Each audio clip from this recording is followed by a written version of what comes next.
کیا صدقہ دینے سے بلائیں ٹل جاتی ہیں؟ اور صدقہ کن لوگوں کو دینا چاہیے؟ صدقہ ان لوگوں کو دینا چاہیے جو حقدار ہیں. اس کے لیے ضروری نہیں کہ آپ نے مولویوں کو یا مدرسے میں دینا ہے. آپ کسی غریب بچے کی تعلیم کا خرچہ بھی اٹھا سکتے ہیں. صدقے سے بالکل بلائیں ٹلتی ہیں. ہاں، جو منت مانی جاتی ہے اس کے بارے میں بخاری مسلم میں ہے کہ منت سے کنجوس کا مال نکلتا ہے، مصیبت نہیں ٹلتی. صدقے سے مصیبت ٹلتی ہے. بخاری مسلم میں حدیث ہے، جو چاہتا ہے کہ اس کی عمر دراز کر دی جائے اور اس کے رزق میں کشادگی ہو، یہ اس سے بڑی کوئی دو چیزیں نہیں ہیں. عمر دراز ہونا اور رزق میں کشادگی. رزق میں ہر چیز شامل ہے، اچھی صحت، اچھی اولاد، اچھی بیوی، اچھا رہن سہن، سب کچھ رزق ہے اللہ کی طرف سے. جو چاہے کہ اس کے رزق میں فراوانی ہو اور اس کی عمر دراز کر دی جائے تو وہ اپنے رشتہ داروں کے ساتھ حسن سلوک کرے. یہ حدیث بخاری میں بھی ہے، مسلم میں بھی. یعنی تقدیر بدل دے گی. اور تقدیر میں یہ لکھا ہوگا کہ جب یہ کرے گا تو میں اس کی عمر میں اتنی برکت کر دوں گا، جب یہ حسن سلوک کرے گا تو میں اس کے ساتھ اتنے رزق کی کشادگی والا معاملہ کر دوں گا. یہ بھی تقدیر میں لکھا ہوا ہوگا. صدقہ کرنے کا صحیح طریقہ کیا ہے؟ کس سے صدقہ کر سکتے ہیں؟ جو پنجابی کا صدقہ ہے وہ تو ذرا ڈیفرنٹ ہے. عربی میں صدقہ ہر نیکی کے کام کو کہتے ہیں. مسلم شریف میں حدیث ہے، سبحان اللہ کہنا بھی صدقہ ہے، الحمدللہ بھی صدقہ ہے، لا الہ الا اللہ بھی صدقہ ہے، راستے سے تکلیف دہ چیز کو دور کرنا بھی صدقہ ہے، تمہارا اپنی بیویوں کے ساتھ ازدواجی تعلق قائم کرنا بھی صدقہ ہے. صحابہ نے کہا یہ بھی صدقہ ہے. فرمایا ہاں، اگر یہی ضرورت تم ایسی جگہ سے پوری کرو جو اللہ نے تمہارے لیے حرام کیا تو کیا تمہیں گناہ ہوگا؟ صحابہ نے کہا ہوگا. فرمایا پھر اس پہ ثواب بھی ہوگا. یہ بھی صدقہ ہے. باقی عموماً جو صدقہ ہم استعمال کرتے ہیں وہ یہ ہے کہ کسی غریب کو کوئی کھانا کھلانا یا اس کی مالی مدد کرنا. تو اگر آپ وہ صدقہ پوچھ رہے ہیں تو اس میں ایک تو obligatory صدقہ آپ کے اوپر رکھ دیا گیا کہ جو بخاری مسلم میں ہے کہ اگر کوئی مرد اپنی بیوی یا بچوں کے منہ میں بھی جو رزق ڈالتا ہے، یعنی ان کے لیے جو کمائی کرتا ہے، وہ بھی اس کے لیے صدقہ ہے. ماں باپ کے اوپر جو خرچ کرتا ہے وہ بھی صدقہ ہے. اسپیسیفکلی وہ صدقہ جو آپ نے منت مانی ہوتی ہے کہ میرا یہ کام ہو گیا تو میں یہ کروں گا، وہ پھر آپ نے صرف غریب لوگوں کو کھلانا ہوتا ہے. اور ظاہر ہے وہ آپ ماں باپ بیوی بچوں پہ نہیں لگا سکتے. ہاں، بہن بھائی سب سے زیادہ حقدار ہیں ایسے صدقے کے.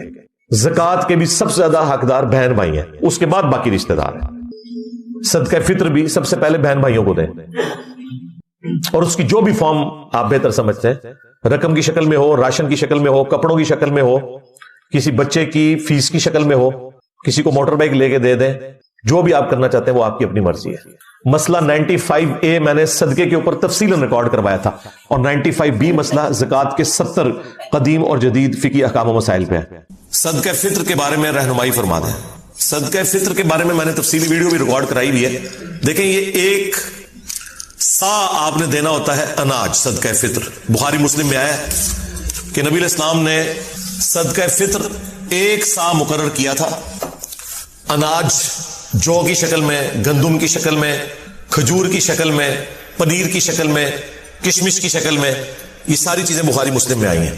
اور ہر بڑے چھوٹے، ایون ایک دن کے بچے کی طرف سے بھی، خواہ غلام ہے یا آزاد ہے، مرد ہے، عورت ہے، بوڑھا ہے، بچہ ہے، وہ اس نے ادا کرنا ہے ایک سا. یہ نبی علیہ السلام نے اسے مشروع فرمایا. اور ابو داؤد کے اندر حدیث موجود ہے کہ نبی علیہ السلام نے جو روزہ دار کہ روزے میں جو کمزوریاں رہ جاتی ہیں نا، کبھی فوش گوئی ہو گئی، کوئی اور گناہ کا کام ہو گیا، اس کی کمپنسیشن کے لیے مشروع فرمایا اسے کہ ہر شخص نے یہ ادا کرنا ہے. اور صحابہ کرام اسے عید سے پہلے پہلے ادا کرتے تھے، اور پریفریبل یہ کہ بالکل آخری دنوں میں آپ اسے ادا کریں. اب اس حدیث کی طرف آئیں جو بخاری مسلم میں موجود ہے کہ وہ سا کیا ہے. سا ایک پیمانہ تھا میئرمنٹ کا نبی علیہ السلام کے مبارک زمانے کے اندر. ایک سا کے اندر 4 مد ہوا کرتے تھے.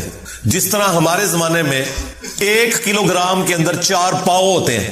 1 کلو گرام ہم کتنا لیتے ہیں؟ 1000 گرام. اور 1 پاؤ کتنا ہے؟ 250 گرام. 250 والے 4 ہوں تو 1 کلو گرام بن جاتا ہے. بالکل اس طریقے سے اس زمانے میں 4 مد مل کر ایک سا بنایا کرتے تھے. اور یہ میئرمنٹ تولنے کے اعتبار سے نہیں ہوتی تھی، ماپنے کے اعتبار سے ہوتی تھی. یعنی گڈویاں بنی ہوئی تھی.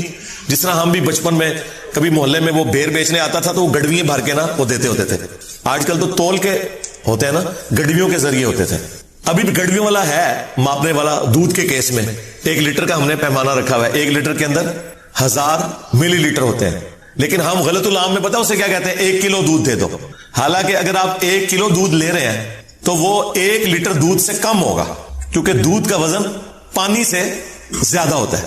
ہاں 1 کلو گرام پانی اور 1 لیٹر پانی یہ اپنے وزن میں برابر ہوں گے، کیونکہ وہ 1 لیٹر پیمانہ رکھے یہ گیا ہے کہ سٹینڈرڈ پانی کو مانا گیا کہ پانی کا جو وزن ہے نا 1 کلو گرام جو ہو، وہ پانی جتنا والیوم گھیرتا ہے، جتنی جگہ گھیرتا ہے، اسے 1 لیٹر قرار دے دیا گیا اور وہ پیمانہ بن گیا اس کا. لیکن دودھ تو پانی سے تھوڑا وزنی ہوتا ہے، تو دودھ اگر آپ 1 کلو گرام لیتے ہیں نا، 1 کلو گرام دودھ، تو وہ آپ کو 1 لیٹر پانی یا 1 لیٹر جو دودھ ہونا چاہیے تھا اس سے کم پڑے گا، کیونکہ اس کا وزن زیادہ ہے، وہ پہلے ہی پورا ہو جائے گا.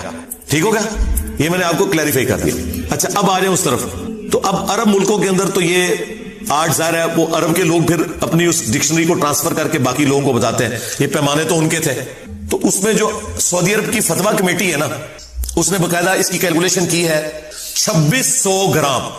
یہ فتویٰ کمیٹی نے جو ڈاکومنٹ نکالا نا، ویسے تو اگر یہ پورا 2500 گرام ہوتا تو ہم کہہ دیتے 2.5 کلو، لیکن انہوں نے نکالا ہے اس کا 2600 گرام، یعنی 2.5 کلو کے اوپر 100 گرام.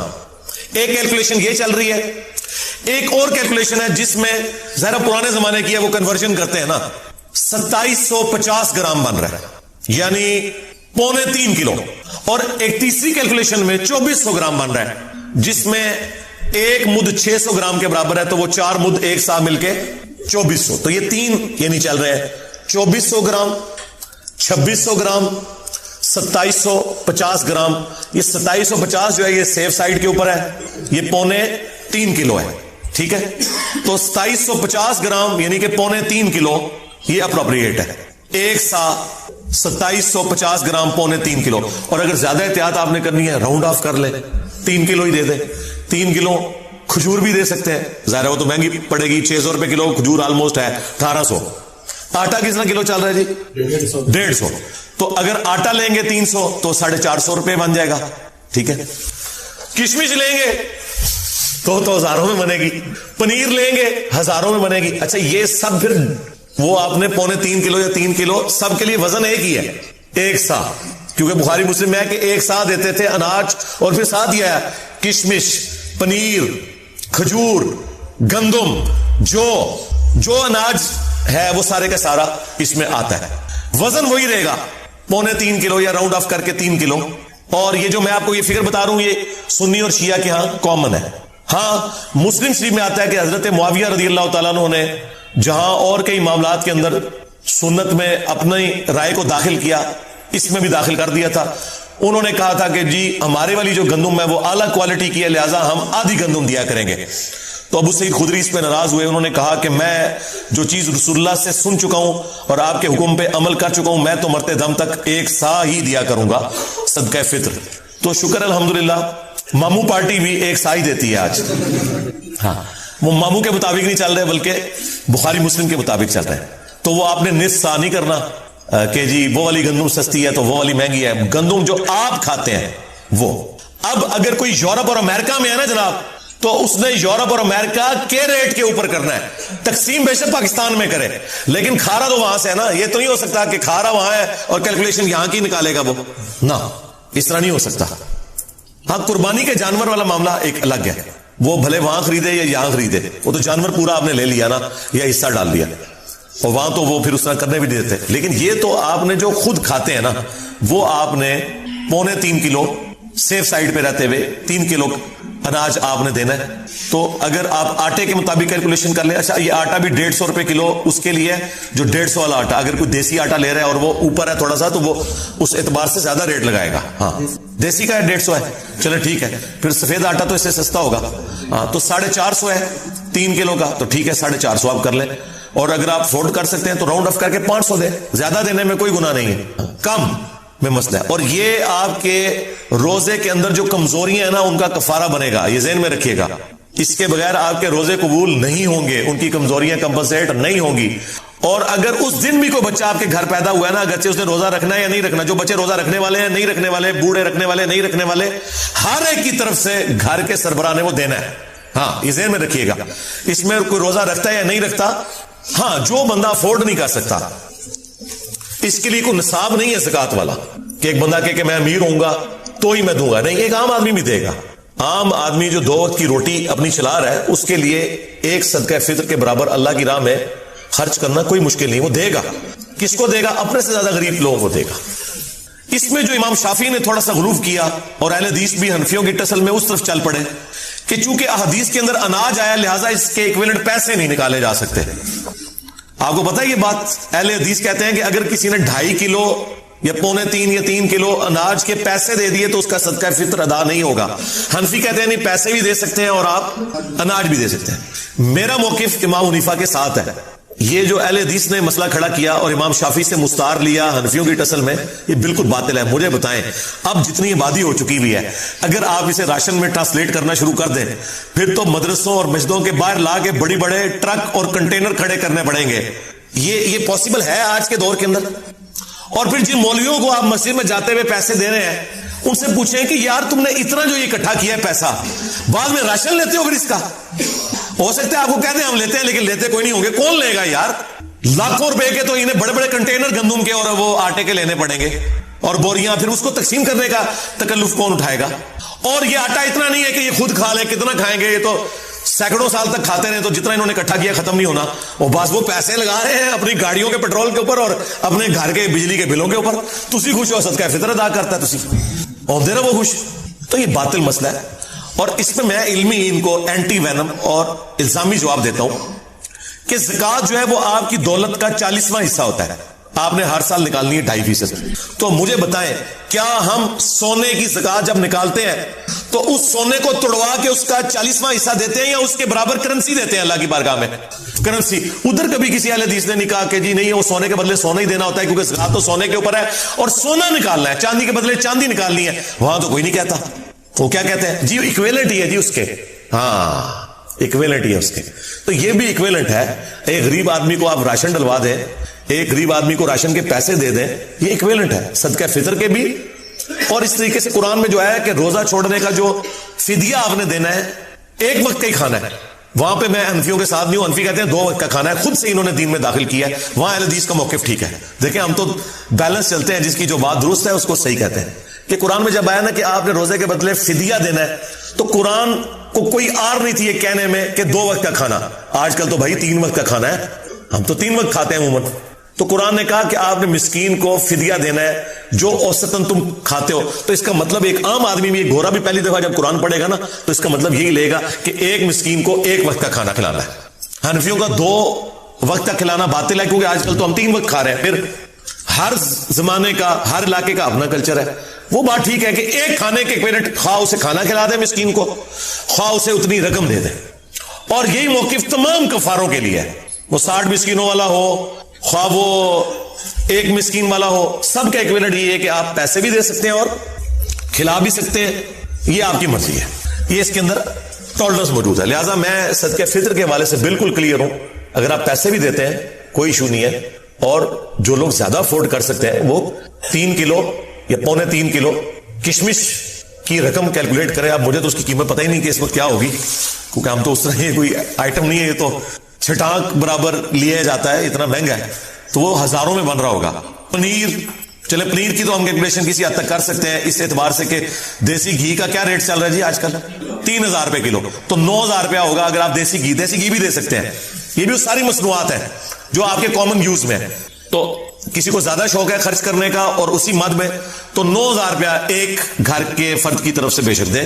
3 کلو دیسی گھی، جو چیزیں آپ کے کھانے کے یوز میں ہیں، اناج کی شکل میں ہو، کیونکہ وہاں پنیر آیا تھا تو وہ آپ دے سکتے ہیں. وہ آپ کی مرضی، جس طریقے سے آپ مرضی کریں. وہ اللہ تعالیٰ نے آپ کو ٹالرنس دی ہوئی ہے. لیکن بہتر یہی ہے کہ آپ وہی چیزیں جو احادیث کے اندر آئی ہیں، جو کشمش، پنیر، گندم اور اسی کی فارم آٹا، کھجور، یہ آپ دے سکتے ہیں. کھجور کی کیلکولیشن چلے آسان ہے. جو اچھی والی تھوڑی سی نارمل کھجور ہے وہ 600 روپے کلو ہے، تو 1800 بن گیا. چلے 2000 روپے آپ فیکس دے دیں. ضروری ہے آپ نے 500 دینا، 2000 بھی دیں فیکس.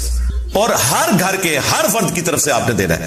جو بیچارے افورڈ نہیں کر سکتے وہ نہ دیں، وہ لے لیں. ہاں ظاہر ہے اللہ تعالیٰ نے بیلنس کیا نا.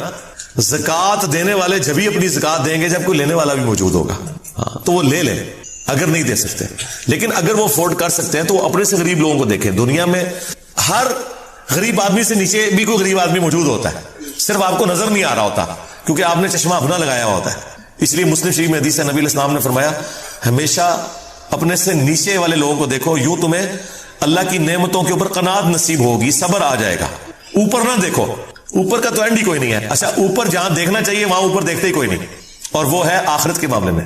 ادھر کہتے ہیں بڑے گنہگار کتنے نبی صلی اللہ علیہ وسلم انہوں نے صحابہ، ٹھیک ہے، یعنی وہ یہ کہہ رہے تھے اسی تے ابو جہل بڑھنا جائے، سانو یہ نہ کہو کہ ابو بکر عمر عثمان و علی کے راستے پہ چلے.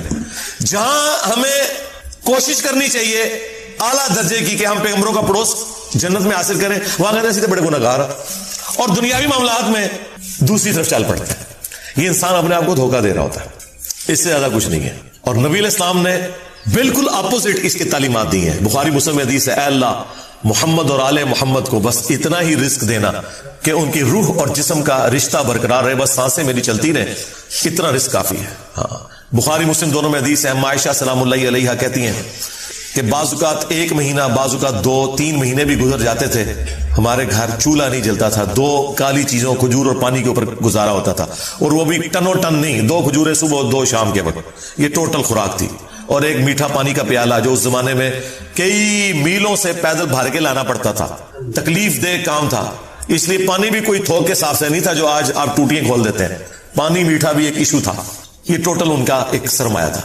اور پھر وہ رکت انگیز حدیث جو بخاری مسلم کی ہے، جب نبی علیہ السلام اپنی بیویوں سے ناراض ہو کے گھر کے اوپر والے حصے میں شفٹ ہو گئے، جس میں صرف ایک مشکیزہ کونے میں لٹک رہا تھا اور ایک برتن پانی والا اور ایک چٹائی، اور اس میں نبی علیہ السلام آرام فرما تھے، اور آپ کے اوپر کرتا بھی کوئی نہیں تھا، صرف تہمت باندھی ہوئی تھی. آپ لیٹے ہوئے. حضرت عمر اجازت لے کے جب گئے، آپ نے ایلا کیا تھا، 1 مہینے تک بیویوں سے ناراض ہوئے تھے کیونکہ بیویوں نے ڈیمانڈ کی تھی کہ اب تو ہمیں وسعت ہو چکی ہے، ہمارا خرچہ بڑھائیں. لیکن حضور تو فقر کی زندگی گزار رہے تھے. اور پھر اللہ تعالیٰ نے اپنے نبی کا ساتھ دیا ہے، ان کی بیویوں کا ساتھ نہیں دیا. سورۃ الاحزاب کی آیات نازل کی کہ اے نبی اپنی بیویوں سے فرما دو کہ اگر تم دنیا اور اس کا مال چاہتی ہو تو آؤ میں تمہیں یہ مال دے کے رخصت کر دیتا ہوں، طلاق دے دیتا ہوں، اور اگر تم اللہ، اس کا رسول اور آخرت کا گھر چاہتی ہو تو اسی طرح گزارا کرنا ہوگا، کیونکہ اجر بھی تو ڈبل ہونے والا ہے نا. تو نبی علیہ السلام 1 مہینے تک ناراض رہے گھر کی چھت پہ. اسی میں ہی حدیث میں بخاری مسلم میں آتا ہے کہ سیدنا عمر نے جا کے اپنی بیٹی کو بھی ڈانٹا، سیدہ حفصہ کو، باقی بیویوں کے ساتھ بھی جا کے تھوڑی مس ہینڈلنگ کی. بعد میں وہ پھر پچھتاتے بھی تھے، مجھے کیا یہ رائٹ پہنچتا، چلو میں اپنی بیٹی کو تو ڈانٹ سکتا ہوں، باقی بیویوں کو میں کیسے. لیکن وہ حضور کی محبت میں آپ پتہ ہے حضرت عمر تو پھر میرے سے زیادہ جذباتی تھے. تو اب وہ کہتے ہیں کہ میں نے ارادہ کیا میں حضور کو کوئی ایسی بات کروں کہ حضور مسکرائیں، کیونکہ آپ تو بڑے سیریس موڈ میں بیٹھے ہیں. تو میں نے جاتے ہی کہا یا رسول اللہ دیکھیں جب تک ہم مکے میں تھے نا ہماری بیویاں کتنی ہمارے کنٹرول میں تھی، لیکن یہ انصار کی بیویاں تو اتنی تیز ہیں کہ انہوں نے اپنے مردوں کو دبا کے رکھا ہوا ہے، اور ان کو دیکھ دیکھ کے ہماری بیویاں بھی ہم پہ شیر ہو گئی ہیں. تو حضور اس بات کے اوپر مسکرائے. کہتے ہیں مجھے تھوڑی تسلی ہوئی کہ حضور کا موڈ تھوڑا بہتر ہو رہا ہے. تو پھر انہوں نے گپ شپ شروع کر دی. پھر نبی علیہ السلام کی جب وہ حضور پھر اٹھ کے بیٹھے جب، تو آپ کے کندھے کے اوپر چٹائی کے نشان تھے، اوپر کرتا بھی نہیں تھا، یا اگر چادر تھی تو چادر تو پھر اس طرح لی جاتی ہے تو احرام کی شکل میں بعض اوقات تو وہ نشان. حضرت عمر نے رونا شروع کر دیا کہ یا رسول اللہ آپ اللہ کے رسول ہیں اور آپ کی یہ حال. بخاری کی اس حدیث میں آتا ہے کہ عبداللہ بن عباس کا جب یہ قول بیان کرتے ہیں حضرت سعید ابن جبیر، تو ان کو بعض تبع تابعین کہتے ہیں کہ جب ہم لوگوں سے یہ بیان کرتے ہیں نا کہ اس سے مراد خیر کثیر ہے، تو لوگ کہتے ہیں کہ نہیں، الکوثر سے مراد جنت کی ایک نہر ہے الکوثر. تو سعید ابن جبیر کہتے ہیں کہ جنت کی وہ نہر بھی تو خیر کثیر میں داخل ہے، حضور کو جو جنت کی نعمتیں ملیں گی وہ بھی کثرت کے ساتھ ملیں گی. تو یہ اس کی جو تفسیر ہے نا خیر کثیر والی، یہ سب سے آپٹیمل ہے. اس میں جو ہے وہ حوض کوثر بھی شامل ہے، جو صحیح مسلم میں حدیث ہے کہ نبی صلی اللہ علیہ وآلہ وسلم صحابہ میں بیٹھے تھے تو آپ کو اچانک ایک اونگ آئی. تھوڑی دیر بعد جب آپ کی آنکھ کھلی تو آپ مسکرا رہے تھے، اور پھر آپ نے کہا کہ ابھی ابھی اللہ تعالیٰ نے مجھ پہ یہ آیات نازل کی ہیں، بسم اللہ الرحمن الرحیم، یعنی آپ الاسلام نے بسم اللہ سے سٹارٹ کیا، انا اعطیناک الکوثر فصل لربک وانحر ان شانئک هو الابتر. اور پھر آپ نے فرمایا کہ جانتے ہو یہ الکوثر کیا ہے؟ تو صحابہ نے کہا اللہ اس کا رسول بہتر جانتے ہیں. تو آپ صلی اللہ علیہ وآلہ وسلم نے فرمایا یہ جنت میں ایک نہر ہے جو مجھے اللہ تعالیٰ نے عطا فرمائی ہے، اور اس کے کنارے کی جو مٹی ہے وہ کستوری سے زیادہ خوشبودار ہے، اور اس کے برتن آسمان کے ستاروں کے برابر ہیں. اور صحیح بخاری میں آتا ہے کہ شب معراج جب نبی علیہ السلام جنت میں سیر کر رہے تھے تو وہاں آپ کو ایک نہر دکھائی گئی، اور جبرائیل علیہ السلام نے کہا کہ یہ وہ الکوثر ہے جو آپ کو اللہ تعالیٰ نے عطا کی ہے. اور آپ صلی اللہ علیہ وآلہ وسلم کے الفاظ ہیں بخاری مسلم دونوں میں کہ اس کا جو مشروب ہے وہ دودھ سے زیادہ سفید، شہد سے زیادہ میٹھا، اور اس کی خوشبو کستوری کی خوشبو سے زیادہ ہے، اور جو کوئی ایک دفعہ میرے حوض کوثر سے وہ مشروب پی لے گا اسے کبھی بھی پیاس نہیں لگے گی. جنت میں جو انسان کھائے پیے گا نا وہ بھوک کی وجہ سے نہیں، ذہن میں رکھیے گا. بھوک ایک عیب ہے، پیشاب ایک عیب ہے، نیند ایک عیب ہے، اسی لیے یہ تینوں چیزیں جنت میں نہیں ہیں. جنت میں انسان کھائیں گے لذت لینے کے لیے. پیشاب نہیں ہوگا، بخاری مسلم میں الفاظ ہیں خوشبودار ڈکار آئے گی، سارا کھانا ہضم. تو جنت چونکہ نعمتوں کا نام ہے، کوئی کمزوری نہیں، وہاں پہ نیند بھی نہیں ہے. یہاں پہ تو ہم نیند کیوں یوز کرتے ہیں؟ تاکہ ہم نیکسٹ 24 گھنٹے میں پرفارم کر سکیں گے، بلکہ بیٹری چارج ہوتی ہے. وہ میری خالہ جو ہے نا وہ بڑے پیارے الفاظ استعمال کرتی ہیں. ان کی بیٹیاں جب چھوٹی تھی نا تو سوئی ہوتی تھی نا تو کون سے پوچھتا تھا بیٹی ہے، کہتے ہیں چارجنگ تے لائی ہیں نے. کیونکہ بچے جب اٹھتے ہیں نا پھر تو آپ ان کو سنبھال بیٹھے، جب تک یہ سونا نہ جائیں سکون نہیں آتا. تو وہ جو سوتے ہیں نا وہ چارجنگ پہ لگے ہوئے ہوتے ہیں، پھر جیسے صبح انہوں نے اٹھنا ہے نا ایٹھلی اوپرلی کر دینی ہے. تو قیامت میں جنت والے دن آپ کو جنت میں چارجنگ کی ضرورت نہیں ہے، بلکہ نیند وہاں پہ ضرورت ہی نہیں. اللہ تعالیٰ نے ویسے ہی انسان کو اتنی انرجی دی ہوئی ہوگی. تو لہذا آپ علیہ السلام کا جو فرمان ہے نا کہ جو ایک بار پیے گا وہ کبھی پیاسا نہیں ہوگا. تو کسی کے ذہن میں خیال آ سکتا ہے کہ پیاسا نہیں ہوگا تو پھر پانی کی لذت کیا؟ وہ اللہ تعالیٰ نے جنت کی نعمتوں میں لذت ہی اتنی رکھی ہے کہ انسان لذت کی وجہ سے اس کو استعمال کرے گا. اور پھر انہی احادیث میں بخاری و مسلم کے موجود ہے کہ میرے حوض کوثر پہ پھر ایسے لوگ بھی لائے جائیں گے جن میں پہچانتا ہوں گا، اور جب میں انہیں مشروب پلانے لگوں گا تو میرے ان کے درمیان ایک آڑ قائم کر دی جائے گی. تو میں کہوں گا کہ یہ تو میرے صحابہ ہیں، اصحابی اصحابی. امتی والی روایتیں بھی ہیں بخاری مسلم میں، اصحابی والی بھی ہیں. تو مجھے بتایا جائے گا کہ یا رسول اللہ آپ کو نہیں پتا آپ کے بعد انہوں نے دین میں بدعتیں جاری کر دی تھی اور الٹے قدم پھر گئے تھے. تو آپ صلی اللہ علیہ وآلہ وسلم فرماتے ہیں کہ پھر میں کہوں گا سحقا سحقا لمن غیر بعدی، ان پہ پھٹکار ہو، ان کو مجھ سے دور کر دو جنہوں نے میرے بعد میرے دین کو بدل دیا. یہ حدیث بخاری اور مسلم دونوں میں ہے، اور حوض کوثر والے چیپٹر میں امام مسلم اسے لے کے آئے ہیں، بخاری میں موجود ہے. اس حدیث پہ کامنٹس ہیں عبداللہ ابن ابی ملیکہ تابعی کے. وہ جب بھی حدیث بیان کیا کرتے تھے تو وہ کہا کرتے تھے اے اللہ ہم تجھ سے یہ دعا کرتے ہیں کہ تیرے نبی کی وفات کے بعد ان کے دل سے الٹے قدم نہ پھریں، آمین ثم آمین. تو اللہ تعالیٰ ہمیں حوض کوثر پہ آپ صلی اللہ علیہ وآلہ وسلم کے مبارک ہاتھوں سے مشروب نصیب فرمائے. یہ دعا انسان کو اپنے لیے کرنی چاہیے. ظاہر ہے کہ وہ اہل جنت ہوں گے. اور بخاری مسلم میں کہ اس کے جو برتن ہے نا وہ برتن ہی آسمان کے ستاروں کے برابر اس کی تعداد ہے. پورا ایک نقشہ کھینچا گیا. آپ مشکات کی 30 جلد میں حوض کوثر اور شفاعت والا چیپٹر نکالیں تو آپ کو وہ ساری احادیث مل جائیں گی. ترمذی اور ابن ماجہ میں ایک وہ حدیث بھی بڑی مشہور ہے جو حضرت انس بن مالک کہتے ہیں کہ یا رسول اللہ کیا آپ میری شفاعت کریں گے؟ تو آپ فرمایا میں کروں گا. تو یا رسول اللہ قیامت والے دن میں آپ کو کہاں تلاش کروں؟ تو آپ علیہ السلام فرمایا میزان عمل پہ آ جانا جہاں میرے امتیوں کے نام مال تل رہے ہوں گے. یا رسول اللہ وہاں نہ پاؤں تو فرمایا حوض کوثر پہ آ جانا. عرض کی وہاں پہ بھی نہ پاؤں تو فرمایا پھر پولیس رات پہ آ جانا. کہا وہاں پہ بھی نہ پاؤں تو آپ فرمایا میں ان 3 جگہوں کے سوا کہیں اور نہیں ہوں گا. یا میں حوض کوثر پہ ہوں گا اپنے پیاسی امتیوں کو مشروب پلا رہا ہوں گا، یا پھر میزان عمل پہ ہوں گا شفاعت کے لیے، یا پھر میں پولیس رات پہ ہوں گا اپنے امتیوں کے لیے سلامتی کی دعا کرنے کے لیے. تو یہ 3 جگہیں ہیں جہاں پہ آپ صلی اللہ علیہ وآلہ وسلم کو قیامت والے دن تلاش کیا جا سکتا ہے انشاءاللہ تعالی. تو یہ حوض کوثر میں وہ خیر کثیر جو ہر طرح کی آپ کو عطا کی گئی وہ بھی شامل ہے، اور اسپیسیفکلی حوض کوثر جو ہے وہ بھی. حتیٰ کہ جو بخاری اور مسلم میں حدیث ہے آپ نے اپنی وفات سے 1 مہینے پہلے خطبہ دیا تھا غزوہ احد کے شہداء پر جو آپ نے نماز جنازہ دوبارہ پڑھی تھی 8 سال بعد.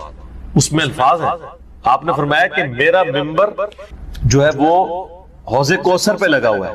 یہ والے جو الفاظ ہیں یہ دوسری حدیث میں، کیونکہ وہاں پہ ممبر نہیں تھا، یہ الفاظ ہیں بخاری اور مسلم کی وہ حدیث کہ میرے گھر سے میرے ممبر سے میرے گھر تک جنت کے ٹکڑوں میں سے ایک ٹکڑا ہے ریاض الجنہ، اس میں الفاظ ہیں اور میرا ممبر جو ہے وہ حوض کوثر پہ لگا ہوا ہے. یعنی آپ علیہ السلام وہ دیکھ رہے تھے حوض کوثر کا منظر، ٹائم میں گزار کے آپ کو دکھایا گیا.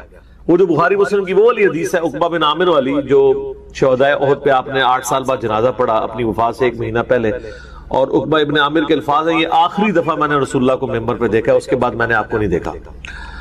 تو اس میں الفاظ ہیں، آپ نے فرمایا کہ میں اپنے حوض کوثر کو اس وقت بھی دیکھ رہا ہوں، اور دیکھنا میرے بعد جو ہے وہ مجھے تم سے یہ خطرہ نہیں کہ تم شرک میں مبتلا ہو جاؤ گے، بلکہ مجھے خطرہ ہے کہ تم دنیا کے مال میں پڑ جاؤ گے اور پھر اس کی لالچ میں ایک دوسرے کو قتل کرو گے اور تم بھی تباہ و برباد ہو جاؤ گے جس طرح اگلی قومیں تباہ و برباد ہوگی. تو اس میں بھی حوض کوثر کے الفاظ موجود ہیں.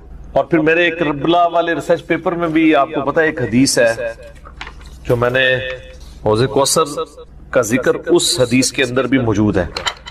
جب وہ سنن ابی داؤد کی ایک حدیث ہے نا، وہ عبید اللہ ابن زیاد کے پاس ایک وہ آتا ہے، ہاں یہ ابو داؤد کے اندر 4749 ہے. ابو طالوت تابعی کہتے ہیں کہ میں ابو برزہ کو میں نے دیکھا کہ وہ گورنر یزید عبید اللہ ابن زیاد کے پاس آئے جبکہ وہ دسترخوان پر تھا، تو اس نے ابو برزہ کو آتے ہوئے دیکھا اور کہا کہ یہ تمہارا ٹھگنا محمدی ہے. استغفر اللہ. ان کا قد چھوٹا تھا تو ان کا ہے گینڈا محمدی، یعنی محمدی اس نے اس لیے کہا کہ وہ حضور کا صحابی تھا. تو یہ کتنی سخت توہین کی عبید اللہ ابن زیاد نے. یہ وہی خبیث ہے جس کے بارے میں بخاری میں 3748 نمبر حدیث ہے، جس میں امام بخاری نے حسین کے ساتھ علیہ السلام لکھا ہے کہ یہ حضرت حسین کے حسن میں کلام کرنے لگا تو انس بن مالک نے کہا کہ رسول اللہ کے سب سے زیادہ مشابہت رکھنے والے حسین تھے. یہ وہی عبید اللہ ابن زیاد ہے. تو یہ صحابہ کے گستاخ ہیں، آل امیہ ہیں، یہ بنو امیہ کے خدمتگار. تو اب آپ دیکھیں جب اس نے یہ بات کی نا تو حضرت ابو برزہ اس کی تنزیہ بات کو سمجھ گیا. آپ نے فرمایا مجھے گمان نہیں تھا کہ میں ایسے لوگوں کے دور حکومت تک زندہ رہوں گا جو مجھے رسول اللہ کی صحبت پر آر دلائیں گے، کہ میری زندگی میں یہ وقت بھی آنا ہے کہ رسول اللہ کی وجہ سے ہمیں پوری دنیا پہ غلبہ ملا، اور اس غلبے کی حکومت کو جو لوگ انجوائے کر رہے ہیں عرب کے بدو، یہ رسول اللہ سے میری نسبت پہ مجھے آر دلائیں گے کہ مجھے کہہ رہے ہیں کہ ٹھگنا محمدی، یعنی پنجابی سے کہتے ہیں گینڈا محمدی. نعوذ باللہ. تو اب اس نے فوراً پینترا بدلا، وہ کہنے لگا کہ محمد صلی اللہ علیہ وسلم کی صحابیت تمہارے لیے باعث زینت ہے، آر کا سبب نہیں. پھر کہنے لگا کہ میں نے تمہیں اس لیے بلوایا ہے کہ تم سے حوض کوثر کے بارے میں پوچھوں، کیا تم نے رسول اللہ سے اس کے بارے میں کچھ سنا ہے؟ تو ابو برزہ نے فرمایا ہاں، نہ 1 بار، نہ 2 بار، نہ 3 بار، نہ 4 بار، نہ 5 بار، میں نے کئی مرتبہ رسول اللہ صلی اللہ علیہ وآلہ وسلم سے حوض کوثر کے بارے میں سنا، اور جو حوض کوثر کو نہ مانے اللہ تعالیٰ اسے اس کا پینا نصیب ہی نہ فرمائے. اور پھر سیدنا ابو طالوت کہتے ہیں کہ سیدنا ابو برزہ رضی اللہ تعالیٰ عنہ غصے کی حالت میں وہاں سے تشریف لے گئے. انہوں نے بدعا دی کہ جو حضور کے حوض کوثر کو نہیں مانتا اللہ تعالیٰ اس کو حوض کوثر نصیب ہی نہ کرے. تو حوض کوثر جو ہے ایک ریالٹی ہے، اور قیامت والے دن کی چند بڑی ایکٹیویٹیز جو انسان کے لیے تسکین کا باعث ہیں، ان میں سے ایک عرش کا سایہ، اسی طریقے سے یہ حوض کوثر بھی ہے. اس گرمی کے اندر اللہ تعالیٰ کی نعمتوں میں سے بڑی نعمت ہے، ہم سب کو نصیب فرمائے. آمین ثم آمین. ٹھیک ہو گئی. اب میرے بھائیو جو یہ آیت مبارکہ آ رہی ہے نا سورۃ النساء کی آیت نمبر 48، یہ متقاضی ہے کہ ہم بقیہ ساری گفتگو اسی کانٹیکسٹ میں کریں. یہ قرآن حکیم کی اگر میں کہوں نا سب سے کریٹیکل آیت ہے، تو میرا یہ دعویٰ غلط نہیں ہوگا. کائنات کی سب سے بڑی حقیقت کو آشکار کرنے والی یہ آیت مبارکہ ہے، تو یہ میرا دعویٰ غلط نہیں ہوگا. سورۃ النساء کی آیت نمبر 48 سورۃ النساء میں 2 دفعہ ریپیٹ ہوئی ہے، تھوڑے سے الفاظ کے فرق کے ساتھ.